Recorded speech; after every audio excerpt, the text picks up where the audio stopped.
ஓம் நம சிவாய.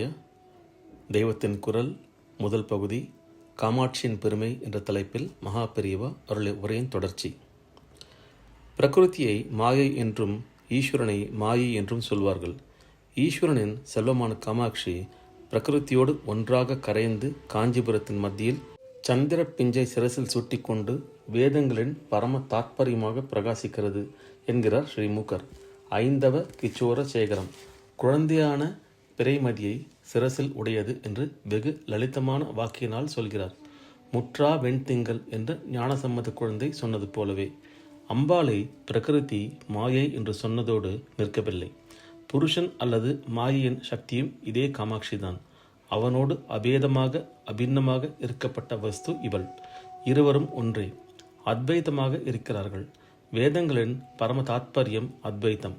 அந்த அத்வைதத்தின் ரூபமாகவே காஞ்சிபுரத்தில் காமாட்சி பிரகாசிக்கிறாளாம். ஐதம்பரியம் சகாஸ்தி நிகமானாம் என்கிறார் மூகர். மாதா ஸ்வரூபம் என்று அருகில் போகிறோம். பார்த்தால் பிதாவுக்கு உண்டான நெற்றிக்கண், சந்திரக்கலை எல்லாமும் இங்கே இருக்கின்றன. சிறந்த பதிவிரதையாக இருந்து அந்த பதிவிரதத்தியாலேயே ஈஸ்வரனின் பாதி சரீரத்தை இவள் பெற்றதாக சொன்னாலும், இப்போது பார்க்கும்போது இவள் சிவஸ்வரூபத்தை கொஞ்சம் கொஞ்சமாக திருடி முழுதும் தானே ஆகிவிட்டாள் என்று சௌந்தரிய லஹரி சொல்கிறது. பக்தியின் சுவாதீனமும் கவித்த கல்பனா சுதந்திரமும் கொண்டு இப்படியெல்லாம் ஆச்சாரியால் மூகர் போன்றவர்கள் துதிக்கிறார்கள். மொத்தத்தில் தாத்பரியம் அவள் பூரண பிரம்மசக்தி. அவளுக்கும் பரமாத்மாவான பரமேஸ்வரனுக்கும் லவலேசம் கூட பேதம் இல்லை என்பதே. பரமேஸ்வரனின் சரீரத்தை இவள் திருடிதாக ஆச்சாரியால் சொல்கிறார் என்றால், அப்பைய தீட்சிதர் வம்சத்தில் வந்த மகானாகிய நீலகண்ட தீட்சிதரோ அம்பாளுடைய கீர்த்தியைத்தான் ஈஸ்வரன் தஸ்கரம் செய்து கொண்டு விட்டான், அதாவது திருடிவிட்டான் என்று குற்றப்பத்திரிகை படிக்கிறார். பரமேஸ்வரன் காமனை கண்ணால் எரித்தவராம், காலனை காலால் உதைத்தவராம் என்று லோகம் முழுக்க பிரக்யாதி பெற்றுவிட்டார். ஆனால் அம்மா காமனை எரித்த நெற்றிக்கண்ணில் பாதி உன்னுடையதல்லவா? அதாவது தொலையட்டும், இந்த வெற்றியில் பாதி சிவனுக்கு சேரும். ஆனால் காலனை காலால் உரைத்து வரைத்த புகழ் அவரை அடியோடு சேரவே கூடாது. ஏனென்றால் இடது கால் அல்லவா அவனை உரைத்தது, அது முழுக்க உன்னுடையதுதானே என்கிறார். காமாட்சியின் கடாட்சம் துளி விழுந்துவிட்டால் நாம் காமத்தை வென்றுவிடலாம், காலத்தையும் வென்று அமரநிலையை அடைந்து விடலாம் என்று அர்த்தம். அவளுடைய பெருமை நம் புத்திக்கும் வாக்குக்கும் எட்டாதது. அச்சலமான சிவத்தையே சரணம் செய்விக்கிற சக்தி அது. அவளுடைய க்ஷணநேர பூர்வ அசைப்பை ஆக்ஞையாக கொண்டு பிரம்மாவும் விஷ்ணுவும் ருத்ரனும் ஈஸ்வரனும் சதாசிவனும் பஞ்ச கிருத்தியங்களை செய்கிறார்கள் என்கிறது சௌந்தரலஹரி.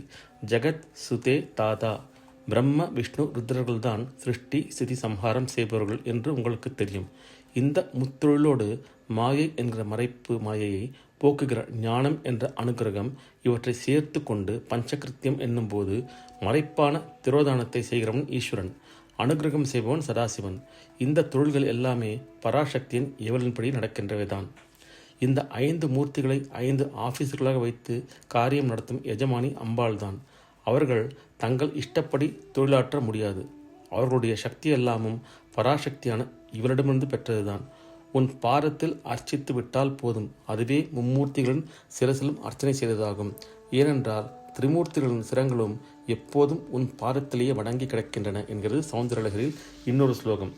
திரயாணாம் தேவானாம்.